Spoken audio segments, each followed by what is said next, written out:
आप सभी को जय मसीह की। खुदावन यीशु के पाक जलाली मुबारक और जिंदा नाम में मैं आप सभी को सलाम करता हूँ। Greetings in the name of our wonderful lord and saviour Jesus Christ. मैं एक बार फिर से आप सभी का यीशु मसीह के नाम में मैं स्वागत करता हूँ और मैं विश्वास करता हूँ कि आज खुदावन अपने पाक कलाम के द्वारा, परमेश्वर अपने पवित्र वचन के द्वारा एक बार फिर से आज हमसे बात करेंगे। और जैसे कि मैं हमेशा से ये कहता आया हूँ, यदि आप एक विश्वासी हैं या आप विश्वासी ना भी हैं, इस दुनिया में हर व्यक्ति को, जो भी इस दुनिया में रह रहे हैं, उन्हें दो चीज़ों की प्रतिदिन आवश्यकता है। प्रतिदिन इन दो चीज़ों की उन्हें ज़रूरत है और वो है लीडिंग एंड इनकरेजमेंट, अगुवाई और उत्साह। आप सभी जानते हैं, हम इंसान होने के नाते बहुत सारी गलतियां करते हैं। बहुत बार हम जो करते हैं हमें लगता है कि ये ठीक है, लेकिन कुछ समय के बाद हमें पता चलता है कि ये गलत था। परमेश्वर अपने बहुत सारे लोगों को मैच्योर बनाता है ताकि वो उनको भी टीच कर सकें जो इमैच्योर हैं, और वो उनको सही से लीड कर सकें। मेरे अंदर भी काफ़ी इमेच्योरिटी है और मैं पूरी कोशिश करता हूँ कि मैं सीखूं और पवित्र आत्मा से भी सीखूं कि मुझे किस हद तक अपने आप को करेक्ट करना चाहिए। और परमेश्वर मेरा गवाह है, मैंने करेक्शन से कभी भी नफरत नहीं की है। यदि किसी ने मुझे कुछ समझाया है कि ये ठीक नहीं है, तो मैं पूरी कोशिश करता हूँ कि मैं उसे ठीक करूँ। और दूसरी चीज़ जो आपको ज़रूरत है वो है उत्साह, इनकरेजमेंट। सिर्फ लीडिंग आपको आगे नहीं ले जाती, आपको आगे बढ़ने के लिए इनकरेजमेंट भी चाहिए, उत्साह भी चाहिए। यीशु मसीह न केवल चेलों को उनकी गलतियां बताता था, लेकिन वो उनको कई बार उत्साहित करता था कि मैं तुम्हारे साथ हूँ, डरो मत। मैं आज एक बार फिर से आपको कोशिश कर रहा हूँ कि मैं ये दोनों चीज़ें अपने अनुभव से कुछ बता सकूँ, विशेषकर उन लोगों के लिए जो एक टफ टाइम से गुजर रहे हैं। आप सभी जानते हैं कि ये अंतिम समय है। प्रभु यीशु मसीह बहुत जल्द अपने लोगों को लेने के लिए आएगा और वचन कहता है कि उसके आने से पहले इस दुनिया में बहुत टफ टाइम्स आएंगे। लेकिन आप भी जानते हो, मैं भी जानता हूँ कि हम कई बार अपनी ज़िंदगी में ऐसे समय से गुजरते हैं जिसमें हम बिल्कुल भी अपने अंदर जॉय फील नहीं करते हैं। हम टूटते हैं, हम बिखरते हैं, कई बार हम नीचे हो जाते हैं। मैं आज आपको कुछ उत्साहित करना चाहता हूँ। चाहे आपको कोई रास्ता दिख रहा है कि नहीं दिख रहा, लेकिन आपके टफ टाइम में अगर आप अपने आप को संभाले रहना चाहते हैं, तो आज मैं आपके साथ कुछ शेयर करना चाहता हूँ। और उसके बाद मैं उस टॉपिक पे आऊँगा जिस टॉपिक के लिए आज हमने बात की है, व्यभिचार के ख्यालों के ऊपर। आप सभी जानते हैं कि यीशु मसीह एक दिन अपने चेलों को उन्होंने कहा कि आओ हम झील के उस पार चलें। जैसे चेले और यीशु मसीह उस बोट में बैठे, आप सभी जानते हैं कि यीशु मसीह के ग्रुप में, यीशु मसीह के चेलों में मछुआरे भी होते थे। अगर एक मछुआरा जो बचपन से मछली पकड़ रहा है, तो मुझे लगता है कि उसने बहुत बार इन चीज़ों का सामना किया होगा कि कैसे झील में या तो समुद्र में तूफान उठता है। लेकिन जब बाइबल बताती है यीशु मसीह के साथ ये चेले थे, तो वहाँ पर तूफान आया और लिखा है चेले डर गए और उन्होंने यीशु को जगाया। अगर एक मछुआरा जिसका काम ही सिर्फ बोट में घूमना, मछली पकड़ना है, अगर वो डर गया, तो हम अंदाज़ा लगा सकते हैं कि ये तूफान कितना खतरनाक होगा। जैसे उन्होंने प्रभु यीशु मसीह को जगाया, यीशु मसीह उठे और उन्होंने तूफान को शांत किया और उनसे कहा, तुम्हारा विश्वास कहाँ था? और वो बड़े हैरान हो गए ये सुनकर कि ये कौन है जो तूफान भी इसकी आज्ञा को मानते हैं। मेरे भाइयों, मेरी बहनों, टफ टाइम आया, यीशु मसीह सोए थे, यीशु जागे और उन्होंने तूफान को डांटा। ये हम सब जानते हैं। लेकिन आप में से कितने लोग इस बात को जानते हैं कि इन सारे वचनों में एक प्रतिज्ञा है, एक प्रॉमिस है। और वो प्रॉमिस है, यीशु ने उनको ये नहीं कहा तुम जाओ, यीशु ने कहा आओ। इंग्लिश में लिखा है COME, कम। जब प्रभु यीशु मसीह किसको कहते हैं आओ, तो वो उनको ये नहीं कह रहे कि अकेले जाओ, वो ये समझा रहे मेरे साथ आओ। याद रखिए, आप में से किसी को भी प्रभु ने जाओ नहीं कहा है, आओ कहा है। परमेश्वर ने आपके साथ रहकर वो आपको बचाता रहता है। यदि आप एक टफ टाइम से गुजर रहे हैं तो मैं समझता हूँ जैसे चेले भूल गए कि ये प्रतिज्ञा है, यीशु जब उसको कहते हैं आओ तो वो उनके साथ थे, वो भूल गए और वो परेशान हो गए। वैसे कई बार हम भी जब टफ टाइम से गुजरते हैं तो हम भूल जाते हैं कि एक्चुअली इस समय में हमें परमेश्वर की प्रतिज्ञा को देखने की जरूरत है। कभी आपने सोचा क्यों इब्राहिम अपने बेटे को बलिदान करने के लिए तैयार हुआ? क्या कारण था? क्योंकि इब्राहिम जानता था कि प्रभु ने वादा किया है इसी से तेरा वंश चलेगा, इसहाक से। इब्राहिम जानता था यदि ये मर भी गया तो भी परमेश्वर इसे मुर्दों में से जिला सकता है। अगर आप में से कोई भी व्यक्ति जो मुझे देख रहा है, शायद आपके शादी में कुछ प्रॉब्लम है, रिलेशनशिप में प्रॉब्लम है, हो सकता है आप एक फाइनेंशियल डिफिकल्टी से गुजर रहे हो, आपके बच्चे आपकी बात नहीं मान रहे हैं, बहुत सारी बातें आपके लाइफ में हो सकती हैं जिसका अंदाज़ा भी मुझे नहीं है। पर मैं आपको कहूँगा परमेश्वर की प्रतिज्ञा को देखिए। मैं आपको एक होमवर्क देता हूँ, अगर आपको समय मिलता है तो प्लीज़ कॉपी और पेन लीजिए। ये एक मेरी एडवाइस है, क्योंकि मैं एक परमेश्वर का जन हूँ, मैं आपको एडवाइस ही दे सकता हूँ, कमांड बाइबल देती है। ये मेरी जस्ट एक एडवाइस है कि अगर आपको समय है तो उठाइए बाइबल को और परमेश्वर के वचन की इस बात का पालन कीजिए, और जो कुछ भी आप परमेश्वर के वचन में पढ़ रहे हैं प्रतिज्ञा, उसको टिक कीजिए, उसको मनन कीजिए और उस पर अपना ध्यान लगाइए। ये बहुत ज़रूरी है। इसी तरह एक व्यक्ति अपने टफ टाइम में से निकल जाता है और वो प्रभु के साथ बना रहता है। मैं विश्वास करता हूँ कि प्रभु ने आपसे बात की होगी इस छोटे से कलाम के द्वारा। अब मैं उस मुद्दे पर आना चाहता हूँ जिसके विषय में आज कल हमने अनाउंसमेंट की थी और आज इस वीडियो को हम आपके सामने लाए हैं।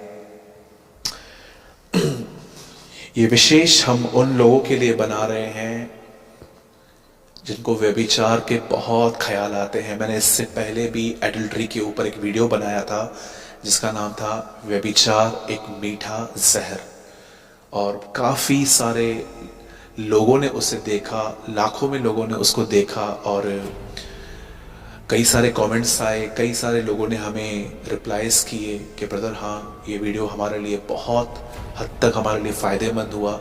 आज मैं इसका ही एक सेकंड पार्ट बना रहा हूँ क्योंकि मैं जानता हूँ कि ये चीज़ें ऐसी हैं कि छोड़ने के बाद भी ये चीज़ें हमें परेशान करती हैं। और जैसे कि आपने पढ़ा होगा, जैसे कि आपने वहाँ पर पढ़ा होगा कि ख्यालों के ऊपर हम बात करने वाले हैं आज। मैं ये वीडियो 3 तरह के लोगों के लिए बना रहा हूँ। एक, जिनको पास्ट में किए गए पाप बार बार याद आते हैं। सेकंड, जिनको एडल्ट्री के थॉट्स बहुत तंग करते हैं। और थर्ड, जिनका आंखों से पाप होता है। मैं चाहता हूं आप इन तीनों मुद्दों के ऊपर आज बहुत आराम से सुने। पहला मुद्दा है, ये वो लोग हैं जो अपने गलत संबंधों को तोड़ के अब आगे बढ़ रहे हैं पर विचार उनको आज भी सताते हैं। सेकंड, ये उनके लिए है जिनके पास अशुद्ध बहुत सारे ख्याल आते रहते हैं, व्यभिचार के ख्याल आते हैं। और तीसरा है उन लोगों के लिए जो किसी को भी देखते हैं और आंखों से उनसे पाप होता है। मैं चाहता हूं आप बहुत ध्यान से सुने और मैं खोल रहा हूं आपके लिए मत्ती का 5वां अध्याय, मैथ्यू चैप्टर 5। मैं आपके लिए पढ़ रहा हूं वर्स 29। यदि तेरी दाहिनी आंख तुझे ठोकर खिलाए तो उसे निकालकर फेंक दे, क्योंकि तेरे लिए यही भला है कि तेरे अंगों में से एक नष्ट हो जाए और तेरा सारा शरीर नरक में न डाला जाए।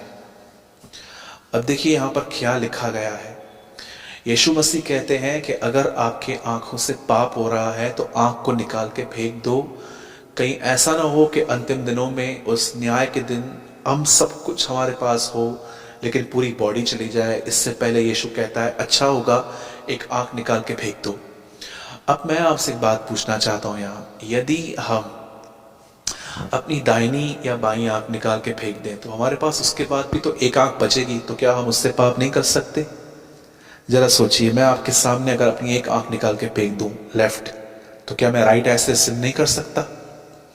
यीशु क्या समझाने की कोशिश कर रहे थे, आज मैं आपको वो समझाना चाहता हूं। बाइबल ऐसा बताती है कि जब परमेश्वर ने इस पृथ्वी को बनाया, तब परमेश्वर ने आदम और हवा को बनाया और उसने उनको वहां पर रख दिया अदन की वाटिका में। और वचन कहता है उनके रखने के बाद प्रभु ने वहां पर पेड़ लगाया जिसका नाम था भले और बुरे के ज्ञान का वृक्ष, और वहां पर जीवन का वृक्ष भी था और बहुत सारे और भी पेड़ थे। लेकिन प्रभु ने एक बात उनको कही, एक वचन उनको, एक आज्ञा उनको दी कि तुम सब खा सकते हो सिवाय इसके।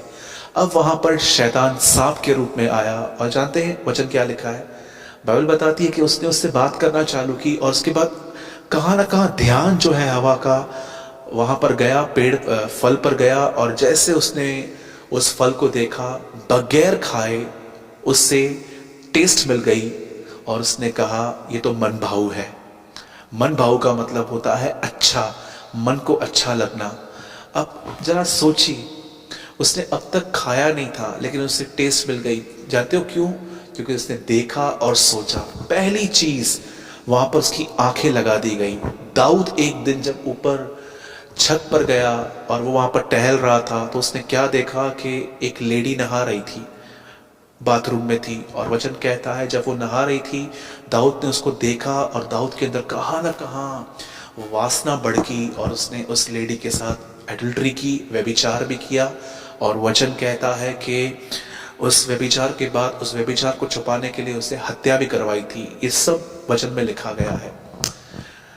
हवा आंखों के द्वारा गिरी, दाऊद आंखों के द्वारा गिरा। यहां पर यीशु मसीह कहते हैं कि आंख का निकालना बेहतर है उससे कि कहीं ऐसा ना हो कि पूरा शरीर नरक में डाला जाए। सेकंड थिंग, कुछ लोग ऐसे भी होते हैं जो परमेश्वर का वचन जानने के बाद कि प्रभु गर्लफ्रेंड और बॉयफ्रेंड के संबंध को सपोर्ट नहीं करता, क्योंकि ये कहां न कहां अपनी मर्जी और अपने बदन की सुनना है। और एक जगह लिखा गया है, यदि तुम मेरे पीछे आना चाहते हो तो अपना इनकार करो। एक व्यक्ति दो स्वामियों की सेवा नहीं कर सकता परमेश्वर के वचन के अनुसार। हर जगह सिर्फ धन को मत पकड़िए। आप जिस चीज से सबसे ज्यादा प्यार करते हैं वही आपका धन है। वचन कहता है कि कई बार हमारे अंदर जो है, जैसे मैंने पहले बताया कि हवा सिन में कैसे गिरी, आंखों के द्वारा। दाऊद कैसे गिरा? आइज के थ्रू। और अब सेकंड थिंग मैं आपको बताना चाहता हूं कि कई लोग ऐसे हैं जो अच्छे से वचन सुनने के बाद, वचन को समझने के बाद, जब उन्हें पता चला कि मैं गलत रिलेशनशिप में हूं और मैं जो ये कर रहा हूं ये सिर्फ मुझसे पाप करवा रहे हैं, तब उन्होंने कहां ना कहां सालों पहले उसे खत्म किया। लेकिन आज भी पास्ट में किए गए सिन जो है वो उन्हें याद आते हैं। थर्ड थिंग जो मैं कहना चाहता हूं, बैठे बैठे माइंड में ख्याल आना, पॉर्न वीडियो देख, ये कर वो कर। या कभी कभी आपने देखा होगा जब मोबाइल को यूज करते हैं तो कभी कभी स्क्रॉल करते टाइम हमारे सामने ऐसे फोटोज आते हैं। या कई बार आप जो लड़के हैं या आप जो लड़कियां हैं, आप जब फेसबुक पे जाते हैं, इंस्टाग्राम पे जाते हैं और किसके फोटो को देखते हैं तो आपके अंदर गंदी गंदी विचार आते हैं। मैंने तीनों बातों का जिक्र किया, आंखों का पाप, माइंड में आने वाले ख्याल, पास्ट में किए गए पाप याद करना। अब मुझे बताइए, अब तो हम किसी गलत व्यक्ति से भी जुड़े, किसी गलत काम से जुड़े वो भी नहीं है। अब देख रहे हैं, अब पूरी चीज ख्यालों पे आ गई है, थॉट्स में आ गई है। अगर अभी भी कोई उस सोर्स से जुड़ा हुआ है कि व्यभिचार हो रहा है और आपको उन गंदे संबंधों को तोड़ना भी नहीं है, खत्म भी नहीं करना है और व्यभिचार भी छोड़ना है, तो मेरे ख्याल से आपने वो वचन ही नहीं समझा है जो पहले बताया गया था कि यूसुफ भागा था। मैं बात अब उनकी कर रहा हूं जो सोर्स को तोड़ के बाहर आए हुए हैं। जिस जगह से व्यभिचार हो रहा था वो बाहर आ चुके हैं उस गंदे संबंध से, पर अब थॉट्स उनको तंग कर रहे हैं। चाहे आपका आंखों से पाप हो रहा है, पास्ट में किए गए पाप याद आ रहे हैं, या बैठे बैठे आपको गंदे गंदे अशुद्ध व्यभिचार के ख्याल आपको आ रहे हैं, आप कुछ देख रहे हो, उसको देखकर आपको गंदे गंदे ख्याल आते हैं। जैसे बहुत सारे लोग कहते हैं कि जब हम किसी के कपड़ों की तरफ देखते हैं तो हमें बहुत गंदे ख्याल आते हैं, चाहे भाई हैं चाहे बहन है। अब मैं आपको कुछ बताना चाहता हूं, यही एक रास्ता है कि परमेश्वर आपको आपकी थॉट लाइफ में होने वाले पाप, जो विचारों के अंदर होने वाले पाप हैं, वो उनको आपसे बाहर निकाल सकता है। पहली चीज, बाइबल ऐसा बताती है, यीशु मसीह का एक चेला था जिसका नाम था पतरस। आप जानते हैं पतरस वही व्यक्ति है जिसने यीशु से वादा किया था कि अगर यीशु के साथ बने रहने में उसके पास संकट आए और अगर उसको जेल में भी जाना पड़ा या उसे मरना भी पड़ा तो वो मर जाएगा। लेकिन आप सभी जानते हो पतरस वही व्यक्ति है जिसने यीशु मसीह का इनकार किया।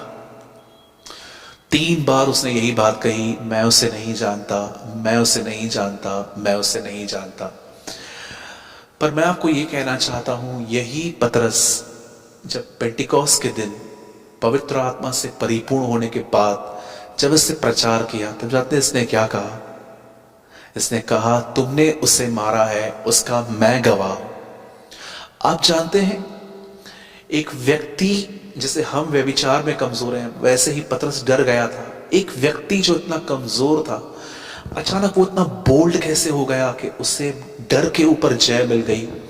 मैं आपको बताना चाहता हूं मेरे भाइयों, मेरी बहनों, प्रेरितों के काम में जब उनके ऊपर पवित्र आत्मा की सामर्थ उतरी, तो वो केवल पवित्र आत्मा की सामर्थ नहीं थी, वह परमेश्वर का अनुग्रह भी था जो उन्हें मिला। अगर कोई कहता है कि ब्रदर सिर्फ वो पवित्र आत्मा ही था, तो मेरा एक सवाल है। प्रेरितों के काम 20 अध्याय में अगर आप आराम से पढ़ें तो वहां पर लिखा है, यीशु ने उन पर फूंका और कहा, पवित्र आत्मा लो। जैसे परमेश्वर ने आदम में फूंका था और उसमें जान आ गई थी, वैसे ही यीशु मसीह ने, आप पढ़ के देखिए, यूहन्ना के अंदर लिखा गया है, जब यीशु मसीह ने उन पर फूंका तो उनको कहा, लो पवित्र आत्मा। पवित्र आत्मा उनको मिल चुका था। लेकिन जब पेंटिकॉस्ट के दिन वो एक मन होकर प्रार्थना कर रहे थे, तो बाइबल बताती है उनके ऊपर सामर्थ आई। न केवल ये सामर्थ थी, पर ये परमेश्वर का अनुग्रह था। और जानते हैं, अनुग्रह पाने के बाद पतरस ऐसा व्यक्ति हो गया कि वो इतना बोल्ड हो गया कि उसी पब्लिक को उसने कहा, तुमने उसे मारा है जिसका मैं गवाह हूं। यदि आप में से कोई भी व्यक्ति इन गंदे ख्यालों से और आंखों के होने वाले पापों से या पास्ट में किए गए पापों से स्ट्रगल कर रहा है, आप बहुत लड़ रहे हैं, तो मैं कहूंगा लड़ने से बेहतर है परमेश्वर के करीब जाइए, ईमानदारी से उसे सब बताइए कि प्रभु, मुझे बहुत, मेरे ख्यालों में जो बातें हैं मुझे वो बहुत सताती हैं। मैं प्रार्थना करता हूं प्रभु जी, मुझे अनुग्रह दीजिए। और अनुग्रह आपको पाप को ना कहने की शक्ति देगा, वो आपको पाप को ना कहने की ताकत देगा। पौलुस जैसा व्यक्ति कहता है, मैं जो कुछ भी हूं मैं परमेश्वर के अनुग्रह से हूं। अनुग्रह क्या है? मैं साधारण शब्दों में कहता हूं, पाप से लड़ने के लिए प्रभु की मदद, सिन से लड़ने के लिए, गंदी गंदी मेमोरी से, गंदे विचारों से लड़ने के लिए परमेश्वर की मदद को अनुग्रह कहते हैं। पौलुस कहता है, मैं जो कुछ भी हूं परमेश्वर के अनुग्रह से हूं। हर पत्री की शुरुआत जो है वो इस तरह हो रही है कि परमेश्वर की दया, उसका अनुग्रह और शांति तुम्हें मिलती रहे। मलाकी का आखिरी वचन है, मैं पृथ्वी पर सत्यानाश करने आ रहा हूं। ये ओल्ड टेस्टामेंट है, पर न्यू टेस्टामेंट का अंत जानते क्या है? परमेश्वर का अनुग्रह तुम पर बना रहे, तुम्हारी आत्मा के साथ रहे। प्रकाशित वाक्य का आखिरी वचन है। अनुग्रह उन्हें मिलता है जो ईमानदारी से खुदा के सामने जाकर उसे कहते हैं कि हाँ प्रभु, मुझे आज भी मैं भले ही शारीरिक पापों में नहीं हूं, पर मैं अपने विचारों की जिंदगी में बहुत पाप करता हूं, मुझे बहुत ख्याल आते हैं, मैं फॉल होता हूं और फिर मैं हस्तमैथुन उनके पापों में गिर जाता हूं। परमेश्वर आपको पतरस की तरह निकालेंगे। याद रखिएगा, पतरस का परमेश्वर हमारा परमेश्वर है। यही एक रास्ता है अपने ख्यालों से बाहर आने का। और दूसरा रास्ता है, मैंने आपको लास्ट टाइम भी बताया था, मैं आपको फिर से रिमाइंड करवाता हूं। एक है परमेश्वर को पुकारना, और सेकंड थिंग मैं आपको बताना चाहता हूं, वचन को कन्फेस कीजिए। शैतान से हवा ने आर्ग्यूमेंट की, यीशु मसीह ने नहीं की। यीशु वचन बोलते थे, लिखा है, लिखा है, लिखा है। गलातियों 2:20 में लिखा है, अब जो मसीह में है वे नो आई एम सॉरी, गलातियों 2:20 में ऐसा लिखा गया है, मैं मसीह के साथ क्रूस पर चढ़ चुका हूं, मैं नहीं अब मसीह मुझ में जीवित है। मेरे भाइयों और बहनों, ये दो चीजें हैं विचारों में होने वाले पापों पर जय पाने के लिए। कुछ समय तक ये लड़ाई चलेगी, उसके बाद आप परमेश्वर के अनुग्रह से बाहर आ जाओगे और आहिस्ते आहिस्ते आप रिस्टोर हो जाओगे। वापस आपके ऊपर एक अनॉइंटिंग आएगी, एक अभिषेक आएगा, आप प्रभु की उपस्थिति में चलना चालू करोगे। अपने आप को दोष मत दीजिए कि मैंने ये क्या कर दिया, प्रभु में आने के बाद मैंने क्या कर दिया। मेरे भाइयों, मेरी बहनों, गलतियां सबसे होती हैं। आपको क्या लगता है मसीह में आने के बाद मैंने गलतियां नहीं की, मैंने पाप नहीं किया? परमेश्वर जानता है कि मैंने मसीह में आने के बाद भी कितनी गलतियां और पाप की। मैं कितनी बार व्यभिचार में गिरा प्रभु में आने के बाद भी। आंखों से पाप होता था, मन से पाप होता था, लेकिन एक समय आया मैंने परमेश्वर को पुकारना शुरू किया और परमेश्वर धीरे धीरे हर एक को निकालता है। वही परमेश्वर आपका परमेश्वर भी है। मेरे भाइयों और बहनों, अपने ऊपर दोष मत लगाइए। जब आप कहते हो ना मैं गंदा हूं, मैं बुरा हूं, आपके ऊपर पाप और प्रभुता करता है। अपने आप को गंदा मत कहिए। अगर कुछ करना ही है तो प्रभु के करीब चाहिए। यह वह मेमना है जो पाप उठा ले जाता है, बाइबल बताती है। उसके करीब जाएंगे, वो आपकी लस्ट को, व्यभिचार को, बुरे ख्यालों को ले लेगा। ये एक रास्ता है। प्रभु आपसे प्रेम करते हैं, निराश मत होइए।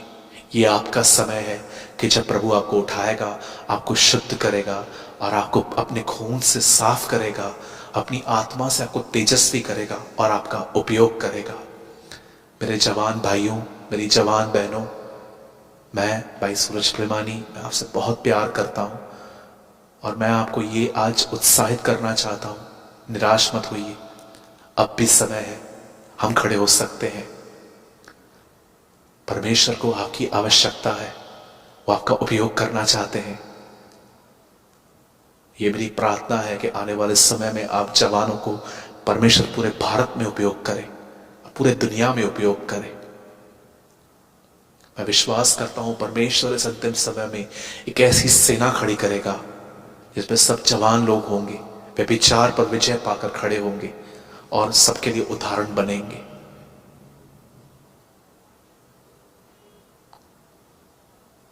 यदि आप मुझसे सहमत हैं तो मैं विनती करता हूं, आज मीटिंग पूरी होने के बाद YouTube पर ये कमेंट जरूर कीजिएगा। मैं विश्वास करता हूं कि परमेश्वर आने वाले दिनों में एक सेना खड़ी करेगा जो व्यभिचार पर जय पाकर हम दूसरों के लिए उदाहरण बनेगी। खुदावंद आपके साथ है और वो आपसे प्रेम करते हैं। जय मसीह की। इससे पहले कि मैं इस वीडियो को समाप्त करूं, मैं आपके साथ एक सूचना के बारे में मैं आपसे बात करना चाहता हूं। जैसे कि आप सभी जानते हैं कि हमने 8 से 10 दिन पहले एक सेवा शुरू की थी जिसका नाम था आर्टिकल मिनिस्ट्री। इस सेवा के अंदर हम लोगों ने क्लियर अनाउंसमेंट की थी कि जिनको भी समस्या है, चाहे स्पिरिचुअली हो चाहे स्पिरिचुअली ना भी हो, आप हमें इस नंबर पे कांटेक्ट करते हैं। पर मुझे लगता है कि लोगों ने चर्च के नंबर पे कांटेक्ट किया है, उस नंबर पे नहीं। तो लास्ट में इस वीडियो के पूरे होने के बाद पहले आर्टिकल का नंबर आएगा और उसके बाद चर्च का नंबर आएगा और आपको अपनी प्रॉब्लम जो है वो आर्टिकल के नंबर पे भेजनी है, क्योंकि बहुत सारे लोग चर्च के नंबर पे भेज रहे थे। और याद रखिए, कुछ लोग इस नंबर पे आर्टिकल के नंबर पे बाइबल के क्वेश्चंस पूछ रहे हैं, पर मैं आपको बताना चाहता हूँ वो जो नंबर है वो बाइबल के क्वेश्चंस के लिए नहीं है। वो सिर्फ आपकी प्रॉब्लम आप शेयर कर सकते हैं, हम उसे पढ़ेंगे और उसके हिसाब से हम आपको आर्टिकल भेजेंगे। और अगर हमें लगेगा कि यहाँ पर आर्टिकल की नीड नहीं है, प्रेयर की नीड है, तो हम आपको प्रेयर टावर का नंबर भी दे सकते हैं। ये उस हिसाब से होगा जिस हिसाब से आपकी जरूरत होगी। और अब इस वीडियो के अंत में आप आराम से पढ़ लीजिए आर्टिकल का नंबर कौन सा है और चर्च का नंबर कौन सा है, ताकि आप कंफ्यूज ना हो। और याद रखिए, आपकी जो भी प्रॉब्लम है वो आपको इन शॉर्ट बतानी है। जैसे कि आप ये जानना चाहते हैं कि डिप्रेशन से आदमी कैसे बाहर आए, या तो आप ये जानना चाहते हैं कि व्यभिचार के ख्यालों से मैं कैसे बाहर आऊँ, या आपने पास्ट में कुछ किया है जैसे मैंने आज के वीडियो में भी जिक्र किया था, मैं उससे कैसे बाहर आऊँ, या आपको फाइनेंशियल प्रॉब्लम है, बच्चा नहीं हो रहा है, आपके बच्चे आपकी बात नहीं मान रहे हैं, आपके ऊपर कर्जा है, फाइनेंशियल प्रॉब्लम है, या आप जानना चाहते हो कि फास्टिंग कैसे की जाती है, प्रेयर कैसे की जाती है, वचन कैसे पढ़े। कुछ चंद बातें हैं, लेकिन बाइबल के क्वेश्चन आंसर्स नहीं है, ये जैसे काउंसलिंग के तौर पे हम लोगों ने स्टार्ट किया है। आपकी जो भी समस्या है आप वहाँ पर लिख सकते हैं, पर क्वेश्चन आंसर के लिए ये नहीं है। और प्लीज़ मैं आपसे विनती करता हूँ, जब ये वीडियो पूरा हो जाए तो अंत में आप प्लीज़ देख लीजिए कि आपको किस नंबर पे भेजना है और आप कहाँ भेज रहे हैं। और परमेश्वर आपके साथ है और वो आपसे प्रेम करते हैं। और मैं विश्वास करता हूँ आज के वचन से आपने बहुत आशीष पाई होगी कि व्यभिचार पे हम कैसे और जय पा सकते हैं। और यदि आपने आज से वचन से ब्लेसिंग पाई है तो ज़रूर कमेंट करें, ताकि परमेश्वर के मैं आपके उन कमेंट्स को पढ़कर मैं भी आशीष पाऊँ और मुझे भी उत्साह मिले। प्रभु आपके साथ है। जय मसीह की।